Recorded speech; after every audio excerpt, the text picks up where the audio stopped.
है और रिलीजन की लॉजिक अलग है। बताइए सर। देखिए, तीन चीज़ें हैं। साइंस है, एक है मंतिक है, इस्तिदलाल है, और एक जो है कुछ भी नहीं है, फेथ है, अक़ीदा है। मैं अक़ीदे की लॉजिक का कायल नहीं हूँ। मुझे आप इस्तिदलाल से, लॉजिक से, रीज़न से समझाइए, मैं मानने को तैयार हूँ, मेरा क्या नुकसान होगा। लेकिन ये कि अक़ीदे पे मैं नहीं जा सकता हूँ। अक़ीदे का मतलब है कि तुम ये मान लो, सवाल ना करो, ये नहीं।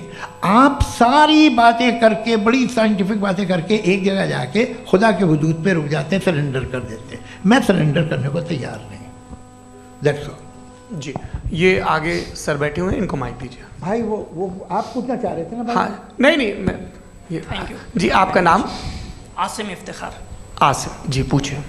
सर, जावेद सर से सवाल है कि आपने अपने माइक थोड़ा करीब रखिए। अपने क्लोजिंग स्टेटमेंट में ये बात कही थी कि मज़हब का जो फ्यूचर है वो ज़्यादा दिन नहीं जाने वाला है, लेकिन मैं देख पा रहा हूँ कि जो ऑक्सफोर्ड यूनिवर्सिटी की एक स्टडी है 2011 में हुई है, जिसके 50 एकेडमिशियंस ने इसको अंजाम दिया था, उसमें वो ये कहते हैं कि जो फेथ इन गॉड है वो इनबिल्ट है ह्यूमन नेचर के अंदर, जिसको हम कहते हैं फितरत के अंदर शामिल है वो।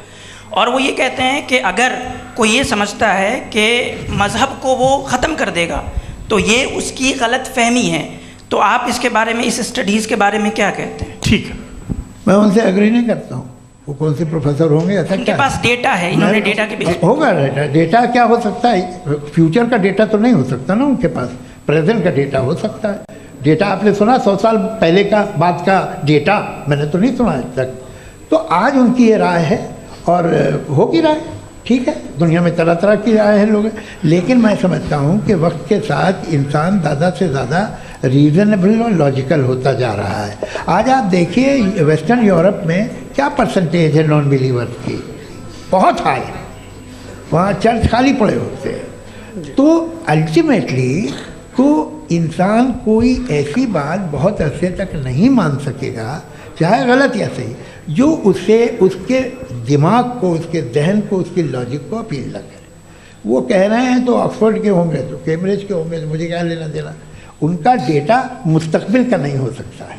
जी। दीपक, हाँ पूछिए। मैं आऊँगा, अभी पीछे की साइड भी आऊँगा, माइक वहीं भेजूंगा 2-3 साल के लिए। जी जावेद साहब, आपसे सवाल है। नमस्ते। अरे भाई सर, अगर आप ही लोग को तय करना है तो फिर 200 लोग तय कर लें। ये एक साथ नहीं sir, please don't do this sir. Everybody has a right sir, but we can only take selected questions. No sir, अरे ये यंग लोग भी हैं तो इनकी ये अब उतने यंग, भाई आप यंग हैं कि नहीं हैं? वो कह रहे हैं वो भी यंग हैं साहब, आप उनकी नौजवानी पर दावा उनको ही करने थे। हाँ मुफ्ती साहब, आप यंग, हाँ पूछे। अरे भैया सर, मेरा सवाल ये है, कुछ इनसे भी तो पूछो। जी नहीं, बस आपसे एक सवाल है। जैसे थीस्टों के पास, अपने जो ईश्वर को मानते हैं, उनके पास अपने सोशल गेट टुगेदर्स हैं। 5 रोज़ा क्रिसमस आने वाला है, होली है, दिवाली है, ईद है। एथिस्ट क्या ऑफर कर रहे हैं? मतलब मैं इनकी दुकान से बोलूँ, मैं आना चाहता हूँ उस तरफ, पर मैं अट्रैक्ट नहीं हो पा रहा हूँ। मैं सोशल गेट टुगेदर्स क्या है आपके पास? वो ये कह रहे हैं कि जो धार्मिक लोग हैं, अलग अलग धर्म के लोग, उनके उत्सव त्योहार, कॉन्ग्रेगेशन बहुत हैं। अब आपको मैं एक सुनाता हूँ, यहाँ हिस्टोरियन भी बैठे हैं। मृदुला जी, आप बताइएगा सही है क्या? ये एक कॉन्स्टेंटाइन, एक ग्रीक रोमन बादशाह था, जो क्रिश्चियनिटी आने के 400 साल बाद उसने डिसाइड किया कि मैं क्रिश्चियन हो जाऊंगा, मेरी पूरी स्टेट कैंसिल हो जाएगी। उस ज़माने में ऐसे ही होता था, राजा जो धर्म इख्तियार करता था वो जनता भी कर लेती थी। इसलिए कि वो हो गया था बैंकरप्ट, और उसे जो मेडिटेरियन कोस्ट के रिच क्रिश्चियन वो थे मर्चेंट, तो उससे पैसा चाहिए था। तो उसने कहा यार क्रिश्चियन हो जाओ। तो उसने अपने वजीर से कहा कि भाई ये हिस्ट्री है कि अब हम लोग क्रिश्चियन हो जाते हैं। पहले सर हो जाएंगे, कोई प्रॉब्लम नहीं है, लेकिन एक प्रॉब्लम ये है कि 17 दिसंबर से 25 दिसंबर तक जो पेगन फेस्टिवल होता, जो पेगन जो फेस्टिवल होता है वो बंद हो जाएगा, इसलिए कि हम क्रिश्चियन हो गए तो होगा नहीं। तो वो बच्चों को बहुत बुरा लगेगा, पब्लिक को बहुत इन्जॉय करते हैं, ख़ासतौर से 25 को मेन डे। उसने कहा ये तो सही कह रहे हो, ये जीसस क्राइस्ट की पैदाइश कब थी? कहले साहब वो अप्रैल में थी। नहीं, कट करो, वो 25 दिसंबर को है। यह हकीकत है।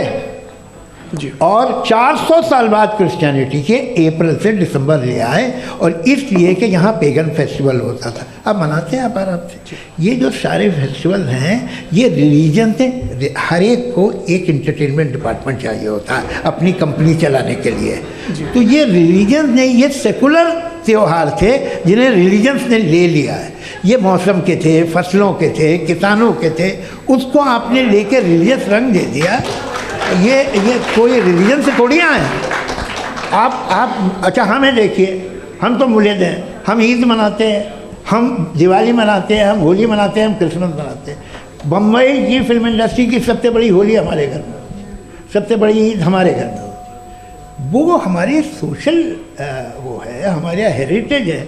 ऐसा थोड़ी है कि we will throw the baby along with the water. ये तो अच्छी चीज़ है, इन्हें रखो, जो बेकार है फेंक दो।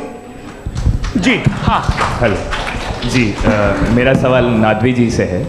जैसा कि आपने बोला कि गॉड टाइम के भी परे हैं और गॉड इतनी कॉम्प्लेक्स चीज़ है कि उसे ह्यूमन माइंड समझ नहीं सकता, और गॉड ने अर्थ पे फ्री विल भी दे दी है, तो आप अपना वक्त ज़ाया क्यों कर रहे हैं गॉड के बारे में बात करके? अपन को तो बात करनी चाहिए कि सोसाइटी को बेहतर कैसे करें। जी, मैं गॉड वही बताता है सोसाइटी को कैसे बेहतर करें। अभी मैं आपका जवाब देता हूँ।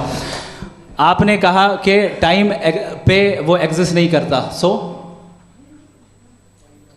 मेरा सवाल ये है कि जैसा आपने बोला कि गॉड बहुत ही कॉम्प्लेक्स चीज़ है। मैंने कहा ही नहीं कि कॉम्प्लेक्स है, तो आपके अल्फाज हैं।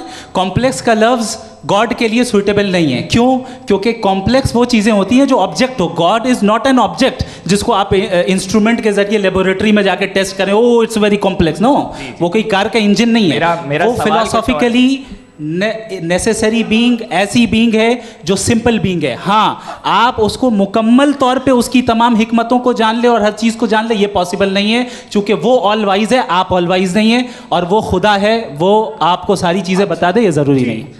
मेरा सवाल ये नहीं था। मेरा सवाल ये था कि जब गॉड इतना परे है इस दुनिया से कि उसने अर्थ पे फ्री विल भी दी है, हम सब ह्यूमंस की फ्री विल है, और जो सोसाइटी में हो रहा है वो अपन लोग डिसाइड करेंगे, तो अपन लोग डिसाइड नहीं करेंगे ना, अपन लोग डिसाइड नहीं करेंगे।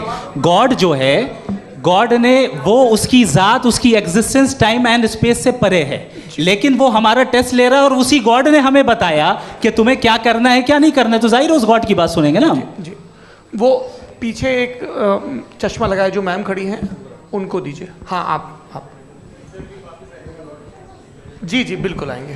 देखिए मैं कोशिश कर रहा हूँ सब तरफ जाने की। हाँ, उनको दीजिए माइक। जी,